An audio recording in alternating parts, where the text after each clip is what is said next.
12 volt 20 amperlik akkumulyatorlar o'tirib qolgan, umuman ish bermay qo'ydi. Ishib ketgan kamiga. Mana hozir sizlarga qanday tiklashni o'rgatamiz. Hozir mana bitta o'rtadagi zaryad olyapti, 5 volt edi ekan. Endi zaryadga qo'ydik. Oddiygina qorni suvini bakasiga olib qo'ygan edik, shuni quyapmiz. Yomg'ir suvi ham bo'laveradi, qorni suvi ham bo'laveradi. Mana hozir qorni suvini quyamiz.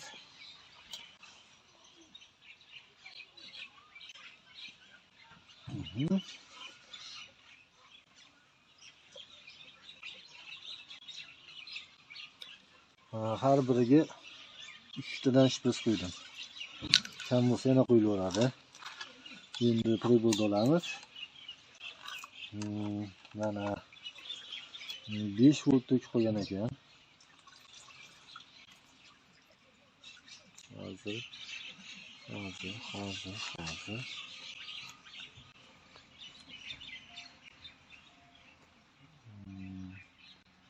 Shu qo'yganimizdan keyin shu 5 voltdan yo'q, volt 20 volt kelib kelamiz.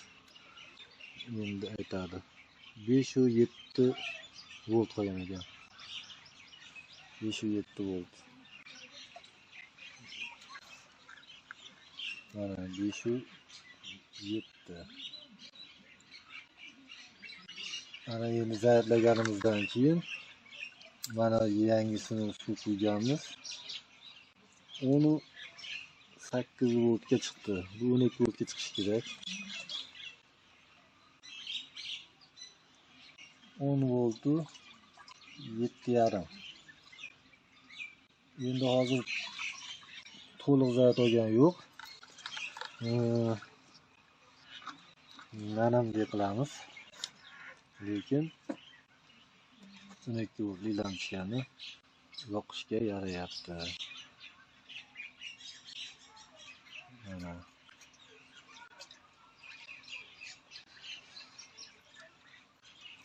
shunaqa oddiygina qorni suvi akkumulyatorimizni yangidek qilib qo'ydi. Hozir mana uni zaryad berganimizdan keyin yana boshqatdan ko'rsatamiz. Bu zaryad olgani, bu zaryad olmagani. Bunda 5 volt bor, bunda 10 dan oshdi.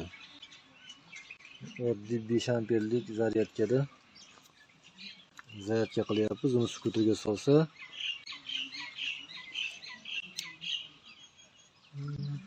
mana zaryad olishni boshladi. Bitta like bosib qo'ysalaring ham mayli shu joyiga. Bu ham rastanovida bo'lgan. Bu ham bo'lgan. Hozir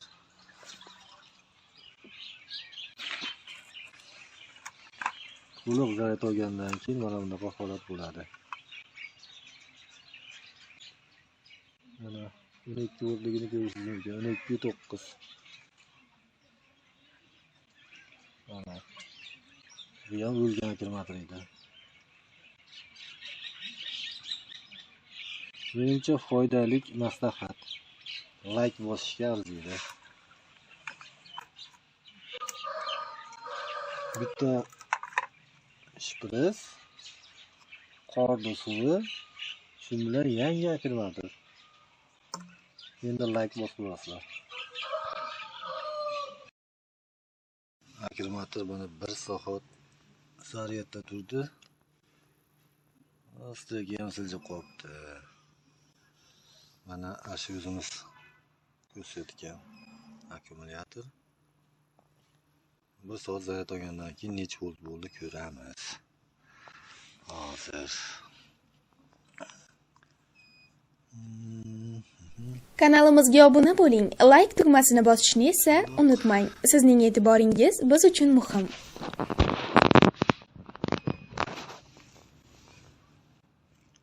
Akkumulyatorni turibmiz.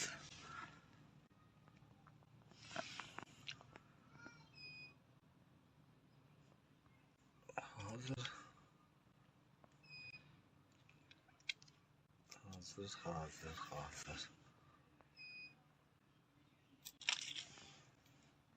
Mana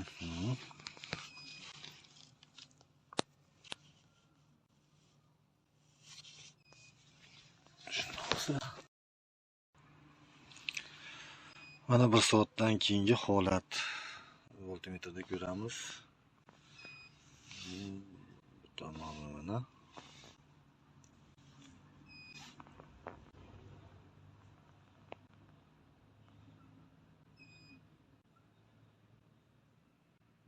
Onu 9 volt 1 soatda. Judayam a'lo ish. Kechgacha tursa 12 voltga chiqadi. Mana do'stlar.